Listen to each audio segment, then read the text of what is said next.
I'm actually one of the two remaining original members in the band from the first version in 1990, and as has been already discussed on this, we have a long history with the band. I was one of the first calls to get to join the band. I moved from a different kind of a business altogether from Colorado.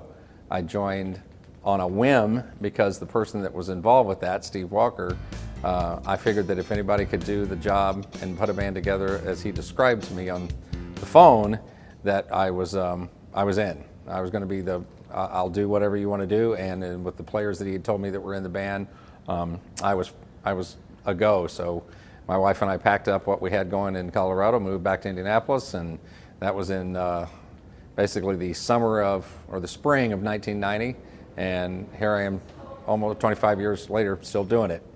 Phone calls from Steve. I was living in Walled Lake, Michigan.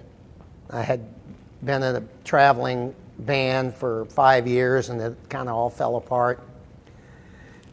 And Steve had started calling about this idea he had for putting this kind of show band together, and we were going to be possibly having our own house in Branson, Missouri.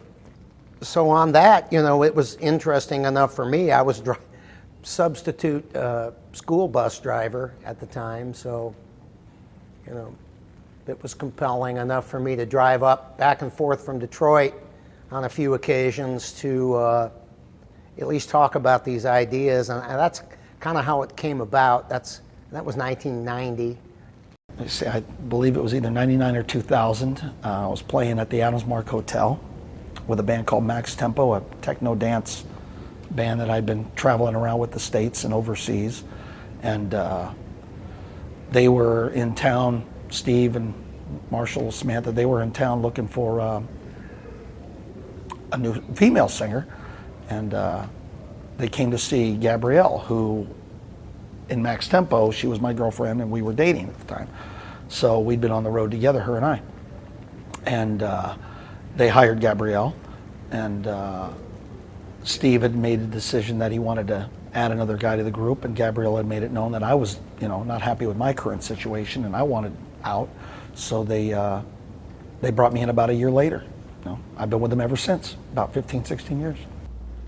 As near as we can figure, I started playing with a band in 1993, and it was the result of playing in a different band with one of the singers, and the band was looking to add horns, and she told Steve about me. I talked to Steve, and I wrote horn charts, and we started playing.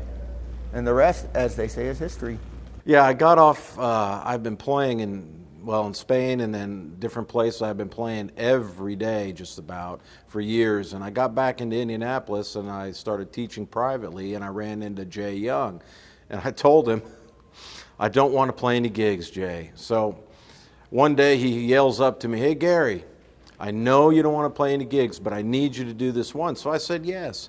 And it was two bands I was going to play with then. So I was playing with a big band for a wedding, and then I ran over to the next stage and plugged in and was with ESB. And we got finished with the set, and everybody in the band surrounded me. And I'm like, oh boy, this isn't good. And then they offered me the job, and I tried not to take it, but it was so much fun that I finally said yes, and here I am 15 years later with these guys. I was asked, they were looking for a female probably a year before, and I got a phone call from Brian England saying, hey, we heard you're not working, you're new to town, would you be interested in the band? And at the time, I was being paid on retainer for another band, and I had made a promise, and so I couldn't do it, and I said, thank you very much for the call, but I didn't know who the band was. I'd never heard of them, and I was new to the area, so it wasn't like I had a lot of connections. And not long after that, the band that I was being paid on retainer for sort of disbanded completely, and I was left without a job. And I think that was probably still another year later. I actually then returned Brian England's call. I called him back and said, I know you, hey, remember me? You called me a few years ago. I am looking for work at this point because I don't have any. I know that you had someone at that point who was performing in the band, and I was just at that point looking just for a connection, somebody who knew somebody who knew somebody who knew somebody. And it just so happened that at that point in time, they needed a fill-in for a show that we did, that they were doing for the opening of the Galleons in Greenwood. And I was, was absolutely pleased. And they gave me a song list. I had done one of the songs. So in about 3 days, I learned 20 songs. And I got there and learned the dance steps during the show. The choreography, they went, you'll catch on. You'll be fine. I was like, oh, that's awesome.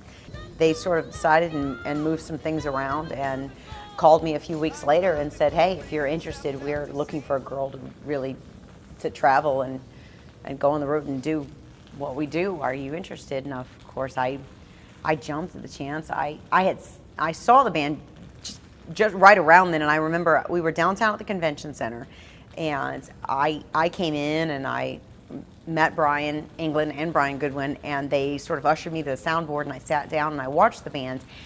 And I remember sitting there and watching them, and from my theater background, I thought, wow, these guys are really excellent. They're excellent. And I kind of leaned over to the sound man and I said, are their vocals tracked? Are they singing all of that? And he said, yes, that's all live. They're all live vocals. And I went, wow. That's the kind of people I want to work with, somebody that puts that much time and effort into their performance. So I was hopeful and a little bit lucky.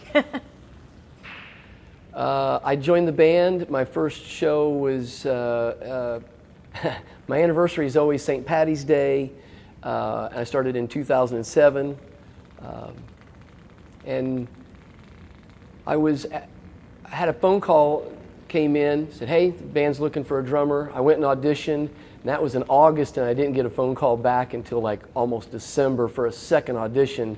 So I thought, no chance, this isn't going to happen for me. And from there, second audition, and I must have passed the test and got the word and started in the new year working on a large song list. So pretty fun.